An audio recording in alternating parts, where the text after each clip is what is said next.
সোজা কথা, সংক্ষিপ্ত কথা, চূড়ান্ত কথা, শেষ কথা, মিজান আবার আসবে, বিজয়ীর বেশে আসবে। এই দেশের তাওহীদি জনতা এমন ইতিহাস সৃষ্টি করে তাকে আলিঙ্গন করবে ইনশাআল্লাহ। সেই সমাবেশই দূরে নয়। আমাদের সেই দিনী ভাই, আমার সেই সুযোগ্য সন্তান, অচিরে আল্লাহ তাকে আবার আমাদের মাঝে ফিরিয়ে আসার মতো, আনার মতো সৌভাগ্য, পরিবেশ, পরিস্থিতি এটা তিনি যেন দান করেন। সবাই বলুন আমিন।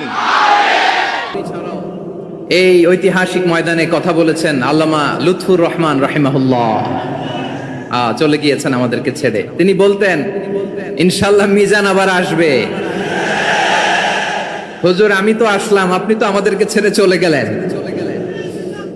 আল্লাহু আকবার, আল্লাহু আকবার, আল্লাহু আকবার। গলায় কোনো সুর ছিল না, সুর দিয়ে কথা বলতেন না, কিন্তু এত চমৎকার শব্দের বুনন, এত চমৎকার প্রেজেন্টেশন, এত চমৎকার ভাবে ঐতিহাসিক বর্ণনাগুলো তিনি উপস্থাপন করতেন। মন্ত্রমুগ্ধ হয়ে আমরা আল্লামা লুৎফুর রহমানের কথা শুনেছি।